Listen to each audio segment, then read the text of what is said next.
ತಿಂಡಿ ಮಾಡಿದ್ರಾ? ಕೊಡ್ಲಾ? ಹಾಂ, ದೇವ್ರು ಬಂದಂಗೆ ಬಂದೆಪ್ಪ. ತಗೊಳ್ಳಿ. ಅಪ್ಪ ಪುಣ್ಯಾತ್ಮ, ದೇವ್ರು ಒಳ್ಳೇದು ಮಾಡಲಪ್ಪ. ಈ ವರ್ಷ ನನ್ನ ಹಾಲ್ಸು ಕೂಡ ನೀನು ಹಾಕ್ಕೊಂಡು ಅಲ್ಲಿಗೆ ಯಾಕೆ ಏನಕ್ಕೆ ಅಳ್ತಾ ಇದ್ದೀರಾ? ತೆನ್ಕೊಂಡೋಗಿ ಹೋಗ್ಬೇಕು. ಹಾಂ ಚಾರ್ಜಿಗಿಲ್ಲ, ಹಾಂ ಊಟ ಇಲ್ಲ. ಹಾಂ ಈಗ ತಿಂತೀನಿ, ಹಾಂ. ದೇವ್ರು ಇಟ್ಟಂಗೆ ಆಗತ್ತೆ, ನಡ್ಕೊಂಡು ಹೋಗ್ಬಿಡ್ತೀನಿ. ಎಲ್ಗೆ ಹೋಗ್ಬೇಕು ನೀವು? ತಿನ್ಕೊಂಡು ಹೋಗ್ಬೇಕಪ್ಪ. ಎಷ್ಟು ದೂರ ಇಲ್ಲಿಂದ? 90 ರೂಪಾಯಿ ಪೈಸೆ ಹಾಕಿ ಹಾಂ, ಅದಿಲ್ಲ ನನ್ನ ಕೊಡ್ಲಾ? ಪುಣ್ಯಾತ್ಮ. ಬನ್ನಿ, ಅಲ್ಲಿ ಅಂಗಡಿ ಹತ್ರ ಯಾರೋ ಫೋನ್ಪೇ ಮಾಡಿಬಿಟ್ಟು ಈಸ್ಕೊಡ್ತೀನಿ. ಅಳಬಾರ್ದು, ಕೈ ಮುಗಿಬಾರ್ದು. ಬನ್ನಿ, ನಿಮ್ಮ ಹತ್ರ ಇದೆಯಾ?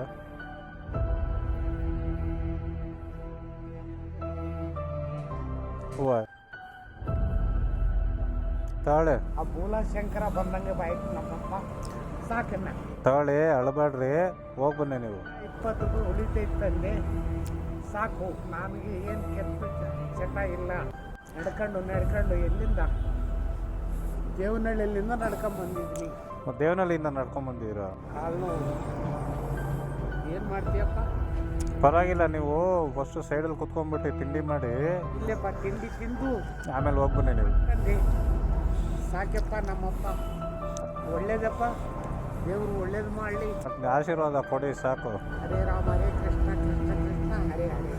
ಸರಿ, ಬಡ್ಲಾ? ಓಕೆ.